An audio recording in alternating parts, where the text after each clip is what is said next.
Gracias. Ahora sí, buenas tardes.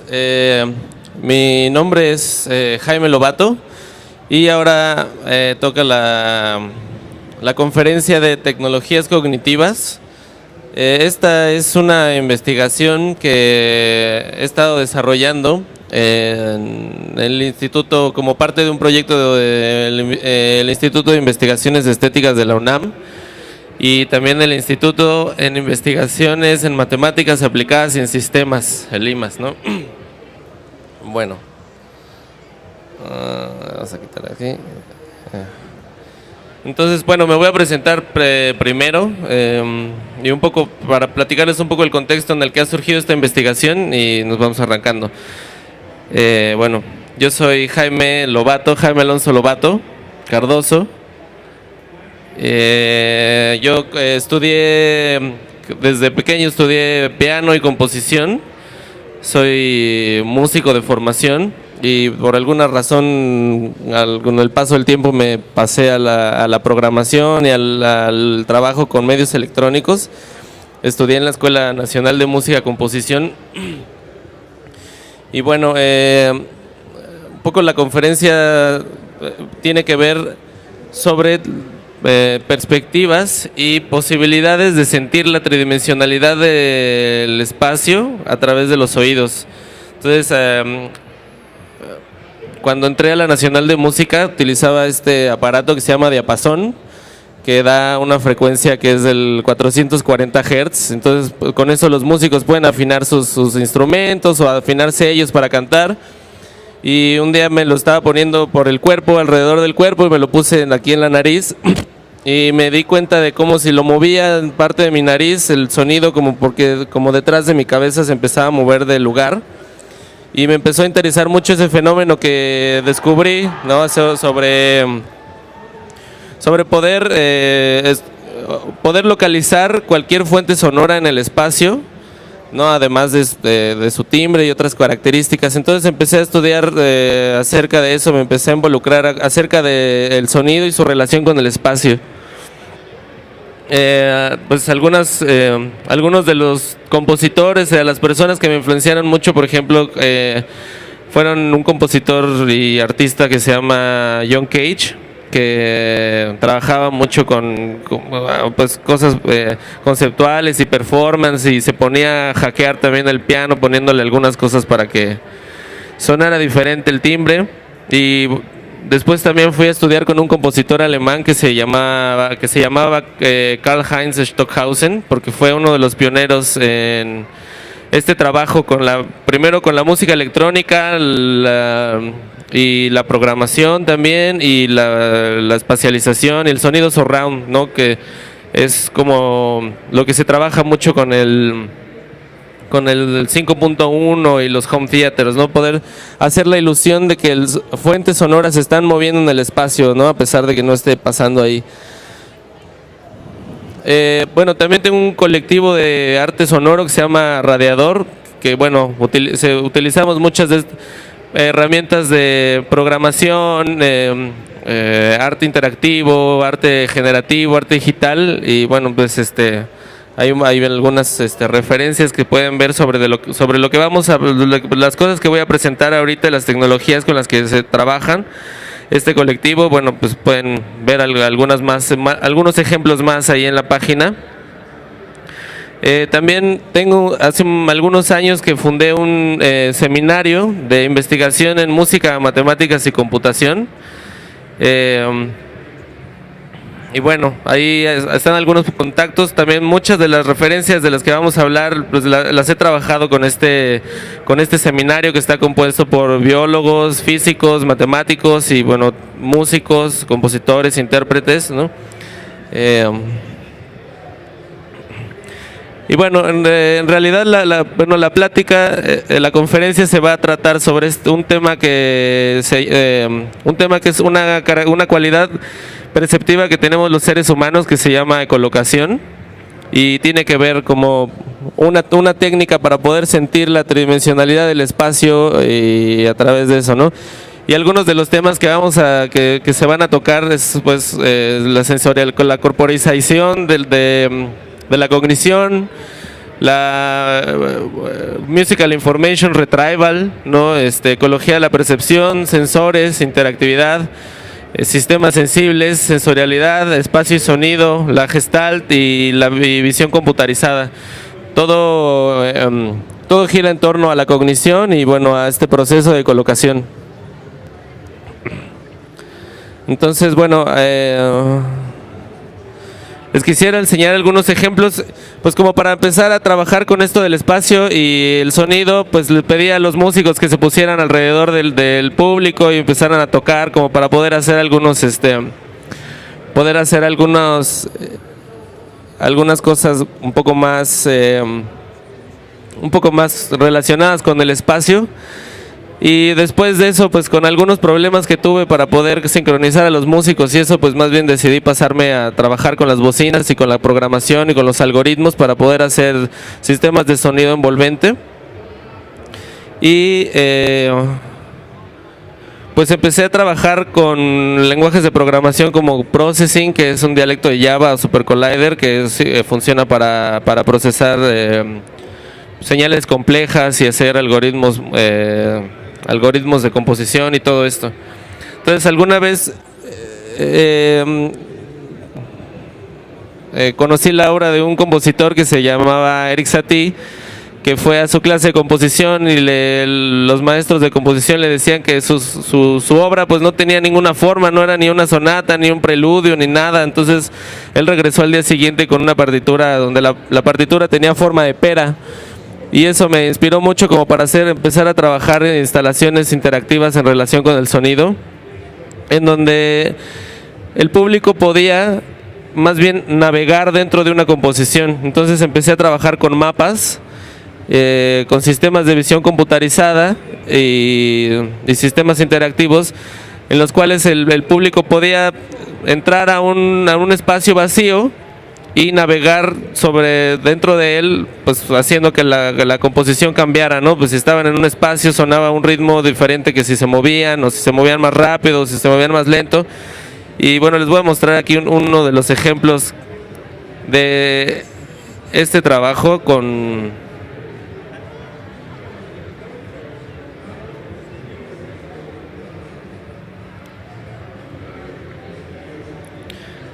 la idea de la instalación era pues bastante sencilla. Se ponía una cámara en el techo que permite al sistema saber en dónde se encuentra la persona ubicada en el espacio, y de ahí pues empecé a trazar una especie de mapa como para poder demarcar en ciertas zonas ciertos sonidos, ritmos o timbres, todo esto, ¿no? Y a ver, vamos a ponerle acá. Este es el sistema de visión computarizada, que es una manera de poder dotar a la computadora o un sistema de programación de un sensor y así permitirle al sistema que se pueda relacionar con el espacio con el que rodea y tomar información de ahí, ¿no? O sea, se puede trabajar con sensores, pues sensores de pulso cardíaco, sensores de calor, sensores de luz. La cámara también se puede conceptualizar como un sensor o un micrófono, ¿no? Y bueno, este era el programa que se pone encima como para que puedas saber dónde se encuentra el público, que entraba con unos audífonos, a la instalación, y bueno, conforme iba cambiando su andar, pues iba cambiando la composición. Ahora les muestro un poco algunos de los ejemplos de cómo sonaba esta instalación, ¿no?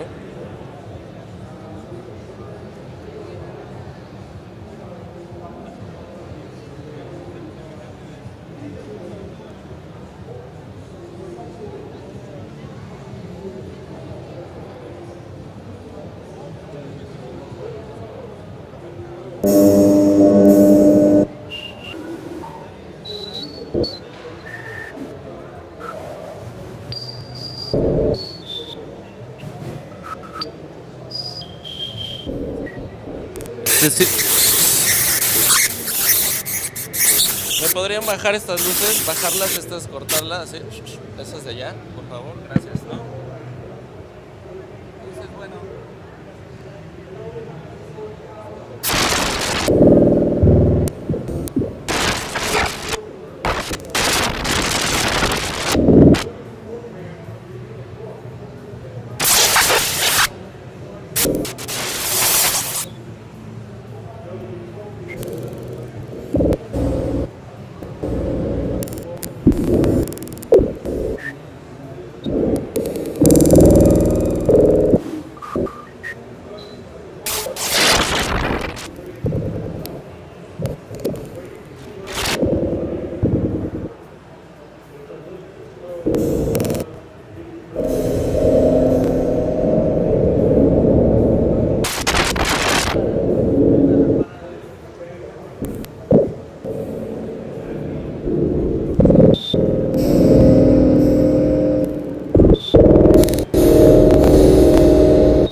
Bueno, entonces de esta manera la composición, pues en lugar de ser una cosa que se recorría en el espacio, en el tiempo, pues el público podía tener una experiencia personal sobre una composición, ¿no? Y el espacio también era un elemento muy importante para organizar este tipo de experiencias.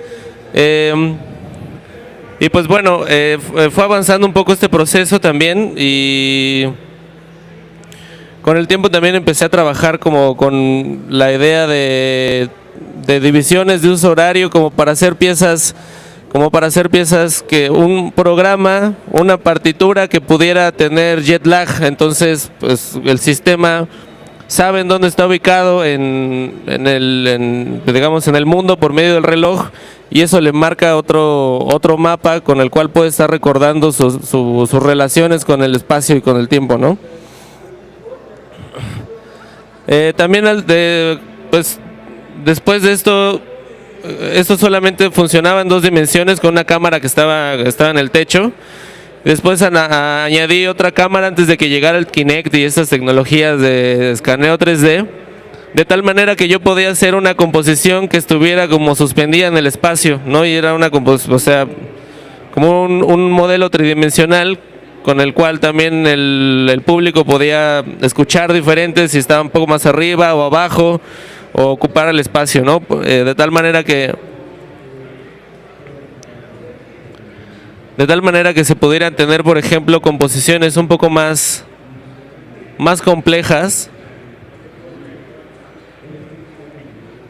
como este tipo de modelos tridimensionales, ¿no? Que significaran una composición, ¿no? Este modelo tridimensional se proyecta en el espacio, y bueno, depende de dónde esté la cabeza del público, puede ir recorriendo esto en tiempo real, ¿no?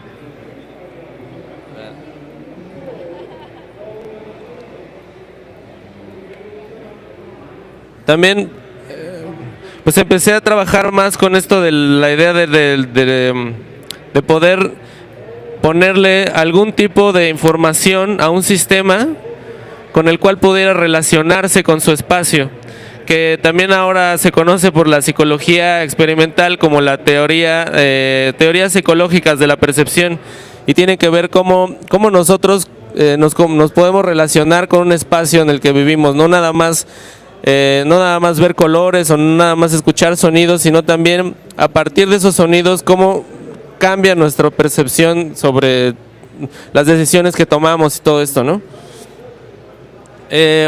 Otro de los trabajos que empecé a hacer ahora también con el seminario ya en colectivo fue poder ponerle un sensor a estos sistemas de composición, como para que este software puede analizar lo que uno está haciendo en una improvisación sonora y decir, bueno, por ejemplo, este músico está está improvisando en re mayor, y poderse tomar información del músico y poderse improvisar con él, ¿no? De tal manera que se pueda generar una metáfora de los sistemas emergentes, de las cualidades emergentes de los sistemas con la composición. Entonces, bueno, les voy a mostrar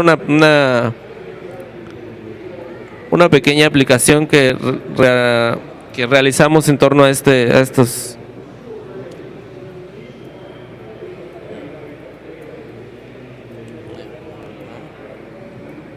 Está.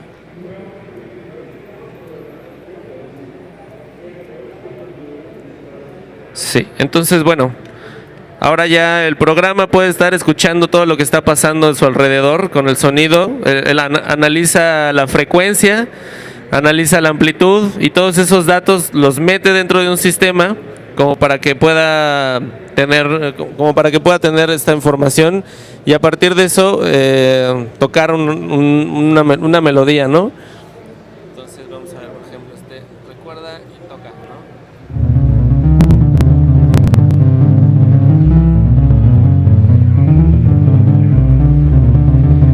Entonces, bueno, esto que estamos escuchando un poco es una interpretación de todo el ruido que está un poco caótico, porque aquí hay mucho ruido en torno a esto, ¿no? Pero en un sistema más controlado, pues puede detectar ciertas notas y espacio.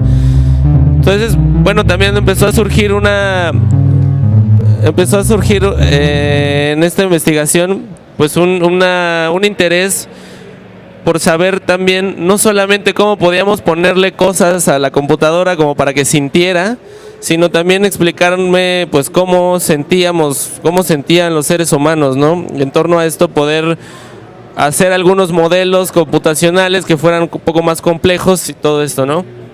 Y bueno, llegué a un par de técnicas, que una es la visión computarizada, que le permite a la computadora tomar información visual sobre color, tamaño, velocidad, espacio.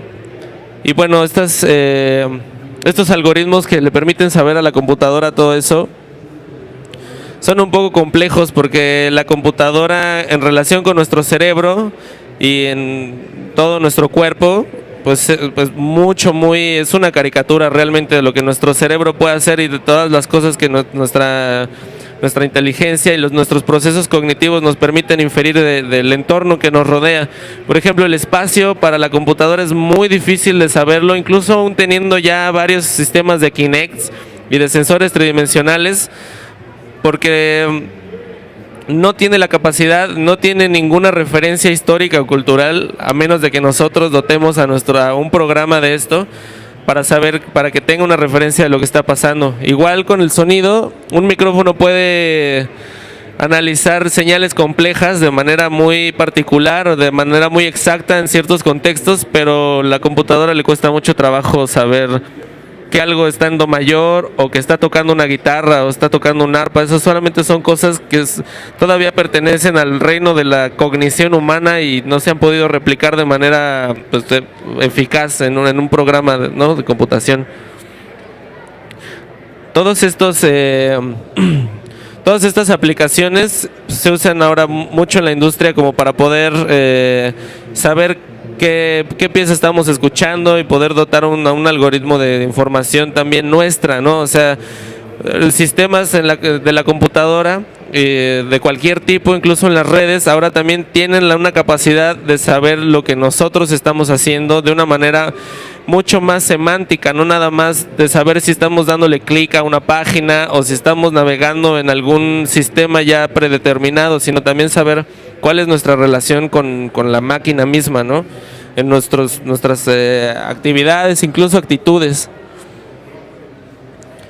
En este sentido también se han estado desarrollando algunas aplicaciones o algunas investigaciones en torno a la cognición. Por ejemplo, algoritmos que intentan detectar sarcasmo o ironía en comentarios de Amazon o de eBay, ¿no?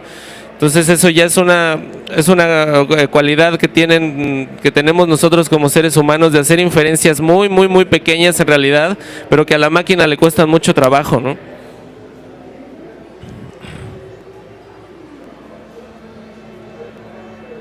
Ay, güey.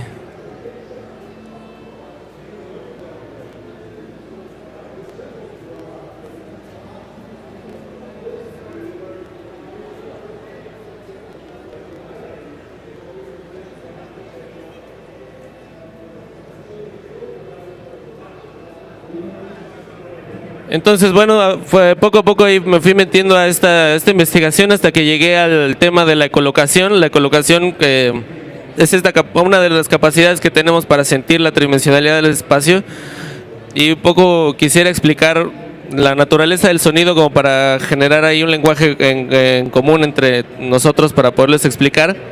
Y el sonido está compuesto básicamente de tres parámetros. Uno es la frecuencia, que nos permite distinguir entre sonidos agudos o graves. Otra es la amplitud, que nos permite diferenciar entre sonidos fuertes o sonidos queditos. Y uno tercero, y el más importante para esta investigación, es el timbre o color del sonido, que nos permite diferenciar, por ejemplo, si estamos escuchando un contrabajo o un violonchelo o una voz, ¿no? También eso nos permite saber si estamos hablando por teléfono con alguien, saber si es nuestro papá o si es nuestro hermano o quién es, ¿no? Diferenciar entre una mujer, un hombre. Y bueno, ahí ya empieza a haber una relación entre la tridimensionalidad y el sonido, porque pues personas que no son de la misma familia y que son diferentes fisiológicamente, pues tienen un timbre de voz muy muy diferente, ¿no? Pero personas que son de la misma familia y que se parecen mucho, pues nos llegamos a confundir, por ejemplo, entre un padre y un hijo tienen un timbre de voz muy parecido, ¿no? Porque su garganta, su cara, su fisiología es muy parecida, ¿no? Y dentro de esta cualidad del sonido que es el timbre, pues se encuentra la información del espacio que pues bueno, nos permite hacer esto de la ecolocación. Y bueno, el sonido como onda se expande tridimensionalmente, lo que permite entonces que cuando el sonido empieza a expandirse y empieza a chocar con todo lo que tenemos a nuestro alrededor. Y esos choques son los que nos permiten saber, cambian un poco el timbre del espacio. Si ustedes entran a una catedral, pues el timbre es muy diferente. O por ejemplo en este espacio que está muy abierto y que no tiene muchas cosas en sí, bueno, no tiene muchas cosas grandes, al menos en este espacio. El sonido tiene mucha reverberación y mucho eco, a diferencia que si entran al baño de su casa y es un espacio mucho más pequeño, más íntimo y no tiene tanto ese espacio, no tiene tantas esas cualidades acústicas. Entonces todo el tiempo nosotros estamos sintiendo eso y pues un poco como no hemos alcanzado a nombrarlo o no se enseña mucho esta percepción, pues a veces casi desaparece de la percepción humana. Entonces esto de la ecolocación, el ejemplo más clásico de esto pues es la manera en que los murciélagos pueden volar dentro de cuevas muy oscuras y también pueden cazar. Entonces los murciélagos gritan y el sonido se empieza a expandir por el espacio y cuando encuentra algo que lo haga rebotar, regresa a la fuente. Y entonces los murciélagos, los delfines, las ballenas pueden saber, ¿no? de qué forma es el espacio en donde están y qué cosas hay alrededor de ellos. Y pues resulta que los seres humanos también podemos hacer esta capacidad, también la tenemos los seres humanos y la podemos desarrollar a niveles así como muy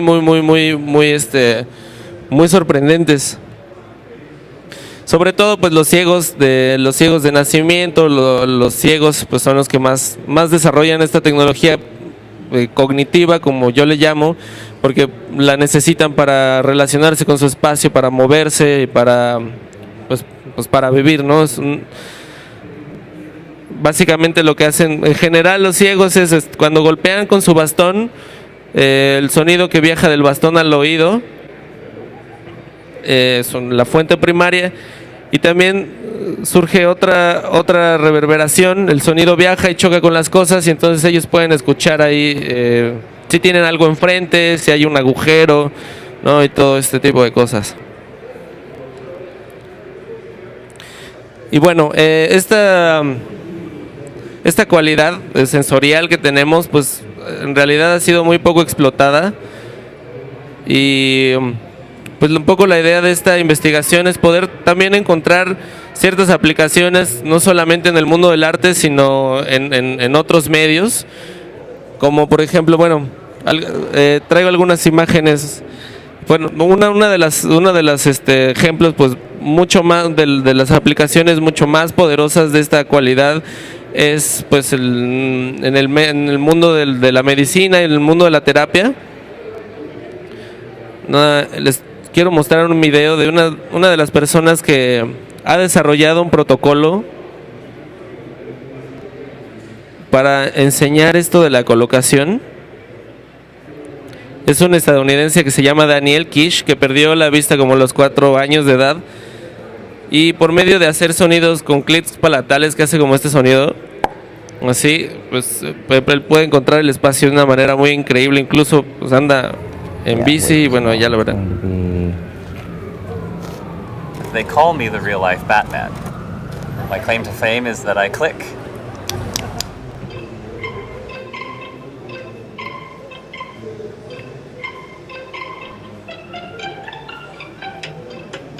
There's a lot of emphasis on helping the blind in this sort of charitable way.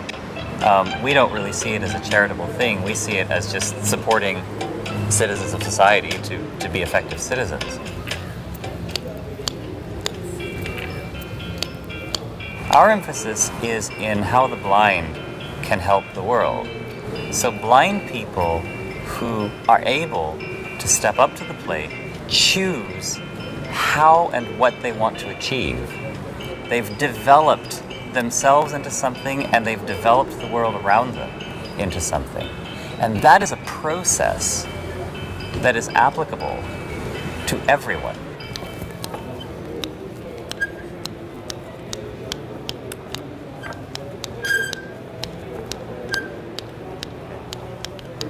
Y bueno, es bastante sorprendente que una persona que es ciega de nacimiento pueda andar en bici, ¿no? Y también él hace trekking y pues parte de lo que enseña en su programa, ¿no? Sobre todo las personas que son débiles visuales son las que pues acuden a él, ¿no? A estudiar este tipo de técnicas, ¿no?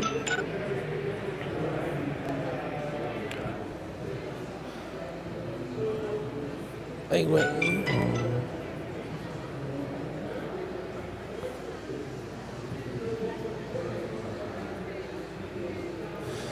Y bueno, también algunas otras referencias que he encontrado de otras personas en el mundo son piezas como esta del compositor estadounidense que se llama Alvin Lucier, que bueno, la idea de esta pieza es tener una pequeña bocinita que está haciendo estos clics así como... Y bueno, hay una intervención en el espacio, una especie de escultura en donde el público se tiene que desplazar tratando de encontrar estas diferencias en el timbre que hay para poder encontrar la forma del espacio, ¿no? También piezas también como este artista alemán que se llama Joseph Beuys, que trabaja mucho con fieltros y bueno, en esta instalación forró de fieltros todo un cuarto, ¿no? Con un piano, y cuando uno entra el espacio parece que se hace más chico porque el fieltro absorbe mucho los rebotes del espacio, se hace muy chico.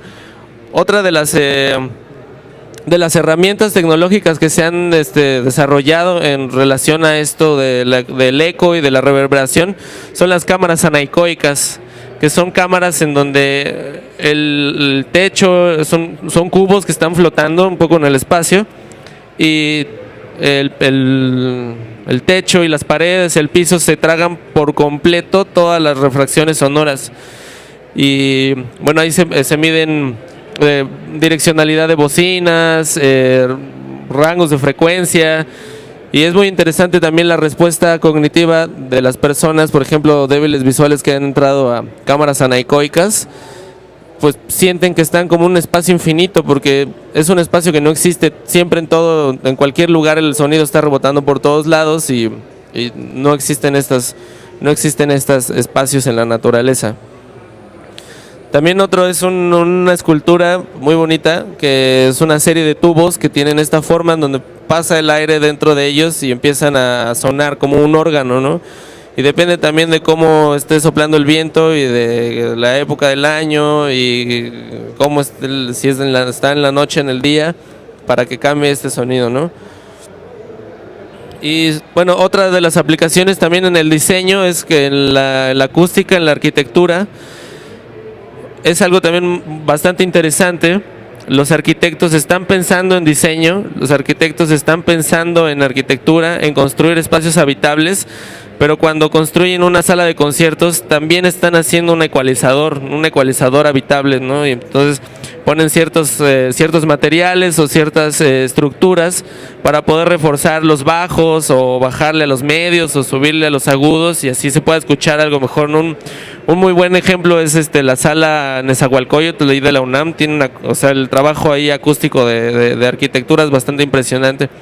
Y hay algunos otros arquitectos como Francesc Daumal, que es catalán, que incluso ya empieza a utilizar así referencias musicales para hacer diseños más interesantes, ¿no? O sea, él a partir de sonidos de jazz ha hecho algunos edificios que tienen este tipo de estructuras. Entonces cuando por ejemplo pasan los carros o hay un sonido bastante fuerte, el sonido empieza a rebotar en estos paneles y hacen una especie de decoración sonora, así como las fuentes que nos parecen algo muy natural en cualquier espacio, pues también hay como ciertas decoraciones acústicas que ahora los arquitectos están empezando a tomar más en cuenta como parte del diseño, ¿no?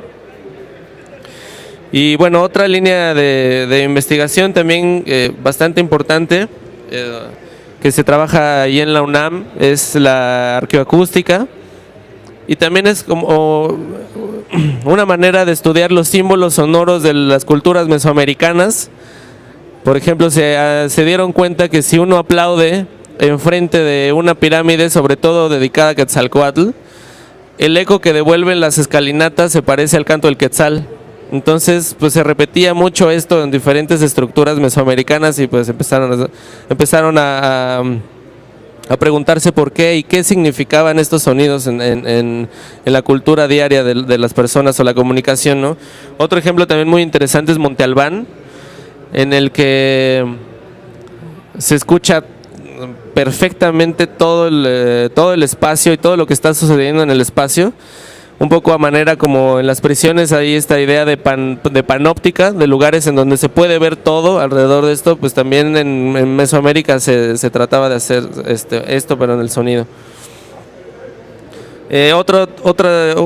Otra aplicación también pedagógica es, por ejemplo, encontrar nuevas maneras de enseñar la geometría o enseñar la topología. Hay una referencia de un matemático que se llamaba Nicholas Saunderson, que era ciego de nacimiento y también generó un sistema para enseñar álgebra y geometría, ¿no? Bueno, él daba clases de óptica en la Universidad de Oxford, y pues a personas como Isaac Newton o el físico Halley, que bueno, eran personas de bastante renombre en la ciencia en ese entonces. Y bueno, algunas de las conclusiones que he sacado a partir de este estudio tienen que ver con poder puntualizar o poder capitalizar todas estas características o cualidades sensoriales que tenemos, para aplicarlos a sistemas, ¿no?, que puedan potenciar mucho más nuestra comunicación con las máquinas. Por ejemplo,